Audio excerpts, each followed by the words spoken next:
السلام علیکم۔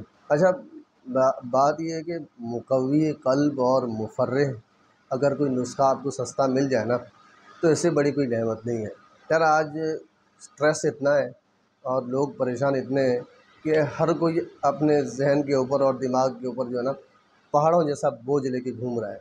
اور آپ اگر ویڈیو دیکھ رہے ہیں تو شاید آپ میں سے بھی کوئی ہو، اور میں اپنی بات کروں تو سب کا یہی حال ہوتا ہے۔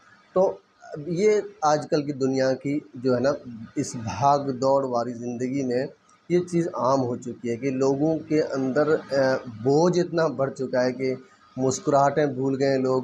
جو ایک لوگوں کے اندر ملنے سے جو محبت ہوا کرتی وہ سب ختم ہوتی جا رہی ہے، اور لوگوں کے اندر اتنے جو ہے نا ذہن کے اندر خیالات بڑھ چکے ہیں۔ اس کی کئی وجوہات ہیں، لیکن اب ان وجوہات کی طرف اگر ہم جائیں گے تو پھر یہ ہماری ویڈیو جو ہے کہیں کی کہیں چلی جائے گی۔ میں کوشش یہ کرتا ہوں زیادہ سے زیادہ کہ میں یہ نہیں چاہتا کہ میرا اس سے کوئی زیادہ ویو ٹائم بڑھے یا کوئی زیادہ تشہیر ہو جائے۔ میرا ہمیشہ مقصد یہی ہوتا ہے کہ ویڈیو آپ کے پاس چھوٹی سے چھوٹی پہنچے اور آپ کے پاس مواد اچھا پہنچے۔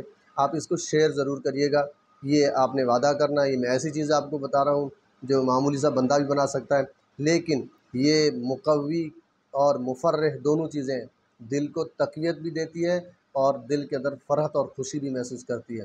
آپ پہلی خوراک کھا کے دیکھ لیں، اگر آپ کے اندر فرحت نہ آئے، تقویت نہ آئے تو آپ مجھے کہیے گا، میں آپ کو کہتا ہوں انشاءاللہ اس سے آپ کو بڑی بڑی مہنگے کیپسول اور گولیوں سے آپ کا چھٹکارا ہونے والا ہے۔ معمولی بات نہیں ہے، بڑی زبردست بات کہہ رہا ہوں، تو آپ ضرور کریں گے مجھے امید ہے۔ آئیے اس کے اجزاء دیکھتے ہیں کیا ہے۔ معمولی سے اجزاء ہیں: گل گاؤ زباں، گاؤ زباں کے پھول جو ہوتے ہیں گلے گاؤ زباں، یہ عام طور سے مل جاتے ہیں، پنساری سے مل جائیں گے۔ اس کو آپ لے لیں، گلے گاؤ زباں لے لیں 1 تولہ یعنی 10 گرام۔ سوڈا، میٹھا سوڈا جو ہوتا ہے اس کو لے لیں آپ 5 تولہ یعنی 1 تولہ جو ہے گلے گاؤ زباں، اور 5 تولہ آپ لے لیں میٹھا سوڈا۔ ان دونوں کو پیس لیں، بالکل اچھی طرح پیس لیں، پاؤڈر کر لیں اس کو۔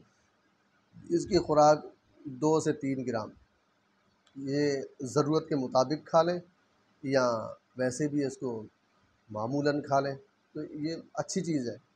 اس سے مفرح چیز ہے، دل کے اندر فرحت خوشی ہوتی ہے، اور اسی طریقے سے جو رنجیدہ سے ہم لوگ گھوم رہے ہوتے ہیں نا وہ بوجھ سارے اس سے ختم ہوتے ہیں۔ اپنی دعا میں یاد رکھیے گا اور ویڈیو کو لائک اور شیئر ضرور کریے گا۔ یہ اچھی ویڈیو ہے، اس کو شیئر کر دیں گے تو بہت سارے لوگوں کو فائدہ ہوگا۔ ارے یار، کوئی اگر آپ کے شیئر سے اگر کسی کے ذہن سے بوجھ ہٹ جاتا ہے اور وہ خوشیوں میں آ جاتا ہے تو کیا کہنا ہے، آپ کے لیے تو پھر ثواب ہی ثواب ہے۔ اللہ حافظ۔